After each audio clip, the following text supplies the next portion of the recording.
James Coburn really hated him more than anyone else. James Coburn was born James Harrison Coburn III on August 31, 1928, in Laurel, Nebraska. Coburn grew up during the Great Depression, which was a time when many people struggled with money. This helped him become strong and tough qualities he would later show in many of his famous movie roles.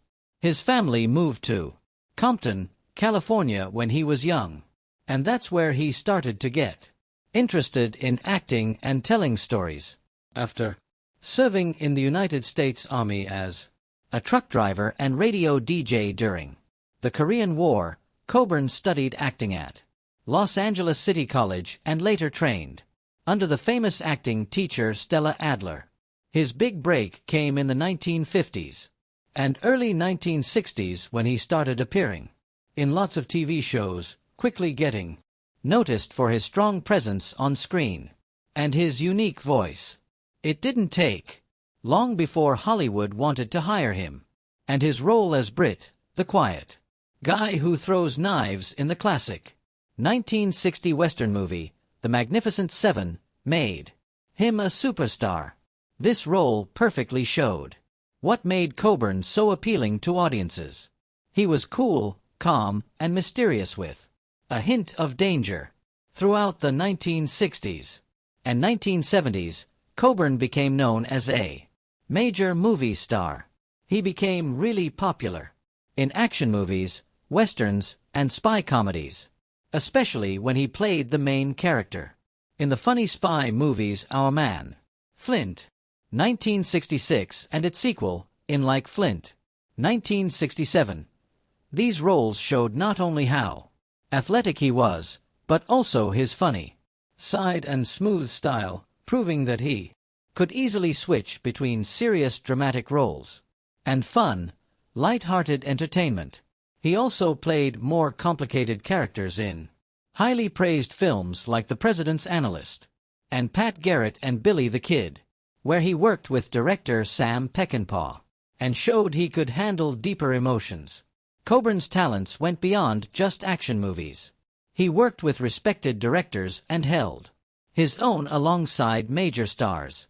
Some great performances include his roles in The Great Escape, 1963, Charade, 1963, Pat Garrett and Billy the Kid, 1973, and Cross of Iron, 1977, where his work with legendary director Sam Peckinpah added more layers and depth to his performances. He wasn't just an action star, but also a thoughtful actor who brought meaning to roles that could have easily been simple and boring. Despite his success, Coburn's career had problems in the 1980s because of a painful and crippling form of arthritis that made it hard for him to work. For years, he struggled with the condition which twisted his body and caused him terrible pain. Yet, in true Coburn style, he never gave up.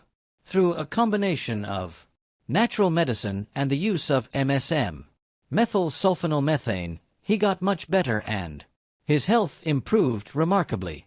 His triumphant return to acting ended with him winning the Academy Award for Best Supporting Actor in 1999 for his haunting performance as a bitter, abusive, alcoholic father in Affliction, directed by Paul Schrader. The award wasn't only recognition for his performance in that movie, but also a tribute to his lasting talent and determination. Coburn's contribution to film went far beyond the roles he played. He was part of the legendary group of actors known as the Hollywood Rat Pack, hanging out and sometimes working alongside Steve McQueen, Bruce Lee, and Charles Bronson. His friendship with Bruce Lee was especially noteworthy. Coburn wasn't only a student of Lee's martial arts, but also an admirer of his philosophy and way of thinking. The two shared a mutual respect that went beyond fame, and Coburn would later serve as a pallbearer at Lee's funeral. In 1973, when he wasn't working, Coburn was known for his smarts, worldly knowledge, and deep voice that could command a room. He loved philosophy, jazz music, and traveling the world, which gave him an air of sophistication and curiosity that set him apart from many of his peers. Despite the tough guy image he often showed on screen, friends and colleagues often described him as thoughtful, kind, and deeply loyal. James Coburn was married 2 important times over the course of his life, and each marriage played an important role in shaping both his personal and professional journey. His first marriage was to Beverly Kelly, whom he married in 1959.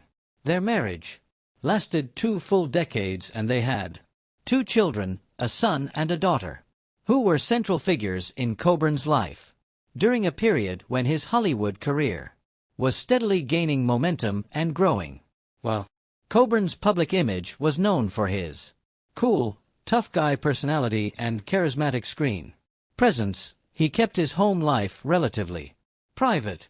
His marriage to Beverly happened during some of his most iconic work in film, including roles in The Magnificent Seven, 1960, The Great Escape, 1963, and Our Man Flint, 1966, suggesting that the stability of his home life may have been a grounding force during a particularly demanding and high-profile time in his career. Despite how long their relationship lasted, Coburn and Kelly eventually divorced in 1979 after 20 years of marriage. Though the reasons for their separation were kept mostly out of the spotlight, the divorce marked the end of a major chapter in his personal life. More than a decade later, Coburn found love again and entered into his second marriage, this time with actress Paula Morad. The 2 were married on October 22, 1993, in a romantic ceremony held in Versailles, France, a location that fit perfectly with their shared love for art, culture, and elegance. Paula, who was a Brazilian-American actress and former television host, was not only a supportive partner, but also a deeply involved collaborator in Coburn's charitable and artistic endeavors. Their relationship was widely recognized as one of warmth, mutual respect, and companionship. Unlike the hectic period of his first marriage, Coburn's second marriage came during a time when he had stepped back somewhat from the limelight, focusing more on selective film roles and personal passions. Together, James and Paula established the James and Paula Coburn Foundation, a non-profit organization dedicated to funding projects in the areas of education, the arts, and medicine. The foundation has supported a wide variety of causes, from scholarships for underprivileged youth to support for independent filmmakers and healthcare research, especially initiatives related to rheumatoid arthritis, a condition that deeply affected Coburn himself. Their joint efforts left a lasting charitable legacy that continued even after Coburn's passing. Coburn's struggle with rheumatoid arthritis was one of the most challenging aspects of his adult life. Diagnosed in the late 1970s, the debilitating condition caused intense chronic pain and restricted his mobility to the point that it sidelined his acting career for nearly a decade.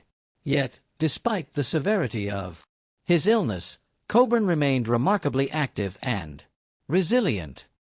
He refused to let his condition define him or limit his pursuits. Testament to this spirit was his long-standing interest in martial arts, a passion that may seem surprising given the toll arthritis took on his body. Coburn trained seriously in martial arts and developed a deep, lifelong friendship with legendary martial artist and actor Bruce Lee. The two shared more than just an appreciation for combat technique. They also bonded over philosophical discussions, particularly around the principles of self-discipline, Eastern spirituality, and personal development. Coburn credited Lee with helping him gain a broader understanding of physical movement, breathing, and inner strength, elements that would later help him cope with his health struggles. Their friendship was so profound that, when Bruce Lee tragically passed away at the young age of 32 in July 1973, Coburn was among the select few chosen to be a pallbearer at his funeral on July 25 of that year. Standing beside other close friends and martial arts students of Lee, including Steve McQueen and Dan Inosanto, Coburn helped carry Lee's casket in a solemn and emotional farewell. The moment was not only a personal loss for Coburn, but also a symbolic reminder of the deep connections he formed throughout his life, many of which transcended professional boundaries and were rooted in mutual respect and philosophical kinship. Coburn continued to speak highly of Lee in interviews for decades to come, often crediting him with helping to shape his outlook on both life and the practice of mindful physical movement, which in turn contributed to Coburn's eventual partial recovery and return to acting. In the late 1990s, James Coburn was known throughout Hollywood as one of the coolest, most laid-back actors of his generation. With his gravelly voice, toothy grin, and effortlessly smooth personality, Coburn was a man who rarely lost his temper and generally got along with most people he worked with. But even the most easygoing people can be pushed to their limits. And for Coburn, that limit had a name: Yul Brynner. Despite the fact that both men starred together in one of the most iconic westerns of all time, The Magnificent Seven, 1960, their off-screen relationship was anything but harmonious and friendly. In fact, Coburn would later go on to say that he had never disliked a fellow actor as intensely as he did Brynner. From the moment the two met on the set, the tension was obvious. Yul Brynner, already a major star thanks to his Oscar-winning role in The King and I, carried himself with a regal air that many interpreted as arrogance.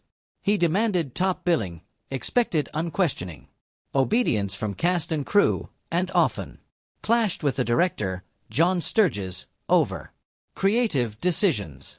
Brynner, bald-headed and theatrical in manner, insisted that the camera capture him in the most flattering angles and lighting possible, even if it meant disrupting the entire flow of a scene. For an ensemble film like The Magnificent Seven, where the chemistry between the characters was crucial, Brynner's behavior quickly became a point of contention. James Coburn, in stark contrast, was a team player. Though not yet the household name he would later become, Coburn took his role seriously and worked hard to bring depth to his character, Britt, the knife-throwing cowboy. He valued professionalism on set, respected the crew, and enjoyed collaborating with his fellow actors. But working alongside Brynner proved to be a test of his patience. Coburn was reportedly infuriated by Brynner's constant need for control, whether it was positioning himself in the foreground of every shot or demanding rewrites to give himself more lines. Brynner's ego seemed to know no bounds. One particular incident stands out as a flashpoint in their simmering feud. During the filming of a group scene, Brynner became very angry when he realized that Steve McQueen, another actor with whom Brynner had a famously bitter rivalry, was subtly stealing scenes by fiddling with his hat and making small attention-grabbing movements. Brynner flew into a rage, storming off set and threatening to quit unless the scene was reshot with him as the clear visual focus. Coburn, who had little patience for diva antics, reportedly rolled his eyes and muttered that Brynner was the biggest darn baby in the West. From that moment on, the die was cast.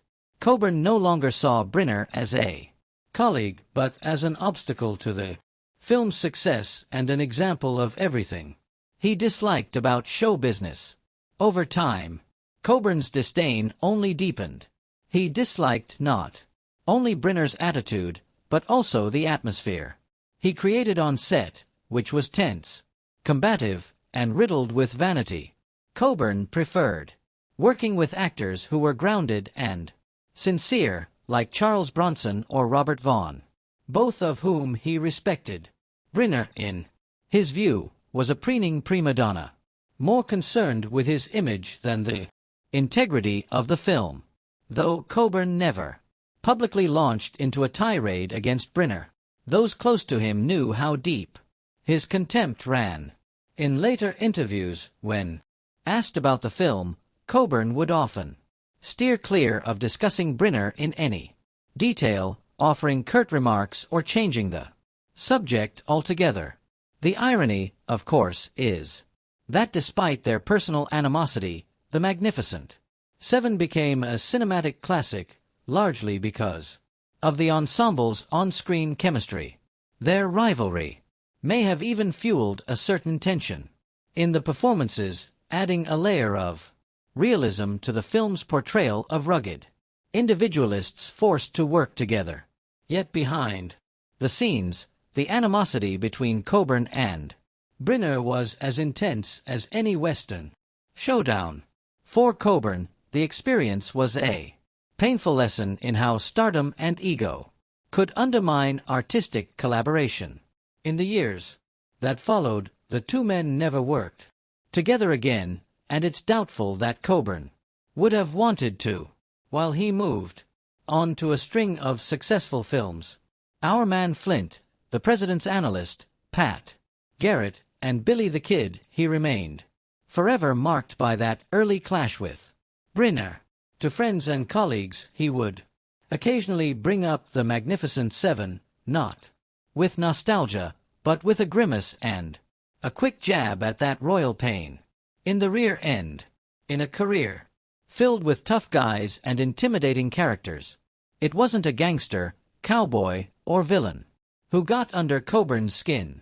It was Yul Brynner, the one man he truly, unapologetically hated.